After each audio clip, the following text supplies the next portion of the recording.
शुरुआत बड़ी खबर के साथ करेंगे, जहां बैठक से बाहर निकल गई है ममता बनर्जी। दरअसल बैठक बीच में ही छोड़कर ममता बनर्जी बाहर निकल गई हैं। ममता बनर्जी का बयान सामने आया है, मुझे बोलने का मौका नहीं मिला। यही वजह है कि ममता बनर्जी बैठक छोड़कर अब बाहर निकल गई है। मुझे केवल 5 मिनट का समय बोलने के लिए दिया गया। ममता बनर्जी ने यह आरोप लगाया कि मुझे बोलने का समय नहीं मिला, मुझे सिर्फ और सिर्फ 5 मिनट मिले बोलने के लिए। बीजेपी शासित राज्यों को बोलने का भरपूर मौका मिला, बोलने से रोका गया, माइक बंद कर दिया गया। फंड मांगने पर माइक बंद किया गया है। ये ममता बनर्जी का बयान सामने आया है। तो बैठक से बाहर निकल गई है ममता बनर्जी। दरअसल बीच में ही बैठक छोड़कर ममता बनर्जी बाहर निकल गई है। इसके बाद ममता बनर्जी की नाराजगी जाहिर हुई है। बता दें कि ममता बनर्जी ने अपनी नाराजगी जाहिर करते हुए ये तमाम बयान दिए। उन्होंने साफ तौर पर आरोप लगाया कि उन्हें मौका नहीं दिया गया बोलने का, माइक बंद कर दिया गया। फंड मांगा था, फंड मांगने पर माइक बंद किया गया, बोलने से रोका गया।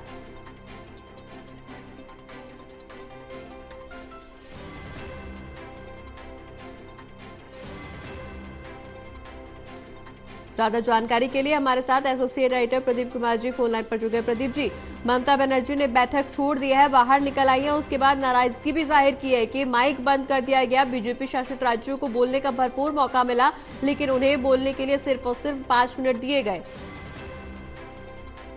देखिए, बिल्कुल, और राष्ट्रपति भवन परिसर में बैठक चल रही है, लेकिन ममता बनर्जी ने ये आरोप लगाते हुए कि उन्हें बोलने का मौका नहीं मिला है, जबकि जो बीजेपी और सहयोगी दलों के शासित मुख्यमंत्री उनको बोलने का ज्यादा वक्त दिया गया। 20 से 12 मिनट तक वो बोले, लेकिन जब उन्होंने बोलना शुरू किया 5 मिनट बाद ही उनके माइक को बंद कर दिया गया। तो विपक्ष की ओर से इकलौती मुख्यमंत्री थी ममता बनर्जी जो यहाँ पर बैठक में जो शामिल हुई, लेकिन एक हंगामे के बाद वो बाहर आई और उसके बाद रवाना हो गई हैं। और उन्होंने ये भी कहा है कि ये अपमान है, मैं बैठक में अब कभी नहीं आऊंगी। साथ ही उन्होंने ये भी कहा है कि प्लानिंग कमीशन को दोबारा से बहाल किया जाना चाहिए। नीति आयोग को कोई वित्तीय अधिकार नहीं है, राजनीतिक भेदभाव किया जा रहा है, बजट में भी किया गया है, बंगाल की कई योजनाएं बंद हुई हैं। ये बयान देने के बाद ममता बनर्जी यहाँ से रवाना हो गई हैं। तो बहिष्कार के तौर पर उन्होंने इस बैठक को लिया है। और जबकि अन्य जो विपक्षी शासित राज्यों के मुख्यमंत्री इस बैठक से पहले ही वो उन्होंने दूरी बनाने का ऐलान कर दिया था, लेकिन ममता बनर्जी ने एक रणनीतिक तौर पर ये कहा कि वो इस बैठक में शिरकत करेंगी। बंगाल का उपपक्ष रखना चाहती थी, शायद ये रणनीति भी कि वो विपक्ष से अलग भी दिखे और साथ ही बंगाल की आवाज को बैठक में रहते हुए वो उठाएं। लेकिन अब उन्होंने आरोप लगाया गया है कि उनको बोलने का मौका नहीं दिया गया। 5 मिनट ही वो बात रखी। उन्होंने बकाये का जिक्र किया बंगाल को लेकर, बंगाल की वित्तीय योजनाओं को लेकर जो बकाया पैसे का मुद्दा वो उन्होंने उठाया और उसके बाद उनका माइक बंद कर दिया गया। ये एक तरफा आरोप है। अभी सरकार का पक्ष आना बाकी है, क्योंकि नीति आयोग की ओर से भी इस मुद्दे पर शाम को एक विस्तृत रिलीज जारी की जाएगी, प्रेस कॉन्फ्रेंस भी की जाएगी और बताया जाएगा कि क्या आज की बैठक में हासिल हुआ है। लेकिन जो विकसित भारत का विजन दिया गया है साल 2047 में, उसके एजेंडे पर प्रमुख तौर पर चर्चा। और इस बीच ममता बनर्जी ने बैठक का बहिष्कार करते हुए यहाँ से रवाना हुई हैं वो, और विरोध जताया है।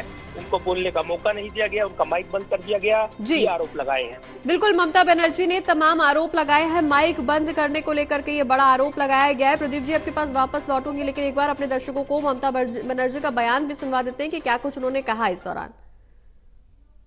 बोला, मैंने देखा गोवा का चीफ मिनिस्टर बोला, मैंने देखा छत्तीसगढ़ का चीफ मिनिस्टर बोला, वो लोगों के 10 मिनट 12 मिनट बोलने दिया, मेरे को बोलने का 5 मिनट होने का नाते स्टॉप कर दिया।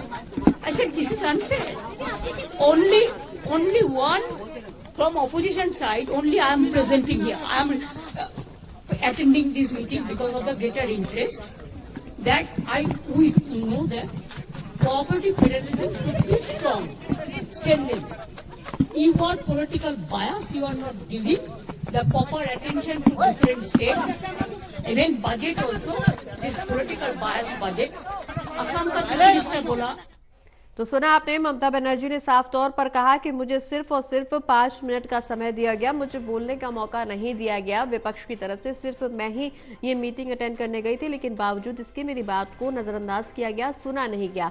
हमारे साथ एसोसिएट एडिटर प्रदीप जी लगातार बने हुए। प्रदीप जी, ममता बनर्जी का बयान कि विपक्ष की तरफ से सिर्फ मैं ही एक ऐसी नेता थी जो वहां पर मीटिंग अटेंड करने पहुंची थी, लेकिन बावजूद इसके मुझे बोलने के लिए मौका नहीं दिया गया। बीजेपी शासित राज्यों को बोलने का भरपूर मौका दिया गया।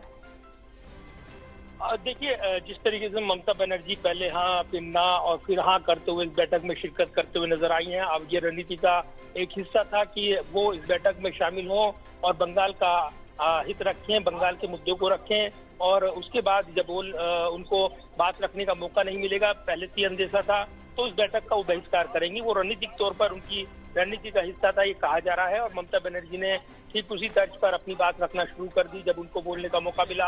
अब वो ये कह रही है कि उनका माइक बंद कर दिया गया। तो पूरी बैठक में इकलौती विपक्ष के नेता के तौर पर ममता बनर्जी यहाँ पर सुर्खियों में इसलिए आ गई हैं क्योंकि वो बैठक में शामिल हुई, लेकिन बैठक का बहिष्कार कर निकली हैं। और ये आरोप लगाते हुए नजर आएंगे है कि अब वो कभी केंद्र की बैठक में शामिल नहीं होगी, क्योंकि बंगाल के वित्तीय हितों को नजरअंदाज किया जा रहा है। राजनीतिक तौर पर उनको लेकर बड़े सवाल पहले भी उठते रही हैं और कहीं न कहीं आमने सामने टकराव देखने को मिला है। लेकिन ममता बनर्जी ने जिस तरीके से बैठक में बाइकआउट किया और आरोप लगाए हैं, वो काफी गंभीर आरोप है। और मुख्यमंत्री हैं पश्चिम बंगाल की, बंगाल के बकाये का जिक्र वो कर रही थी, ये कहा गया उनकी ओर से, और उनको केवल 5 मिनट ही अपनी बात वो रख पाई, जबकि एनडीए शासित राज्यों के मुख्यमंत्रियों को पूरा विस्तार से अपनी बात रखने का मौका मिला, लेकिन उनको 5 मिनट का वक्त मिला और उसके बाद उन्होंने इस बैठक का बहिष्कार किया है और कई आरोप लगाए हैं केंद्र सरकार पर। चलिए, बहुत बहुत शुक्रिया प्रदीप जी, तमाम जानकारी हमारे दर्शकों तक पहुंचाने के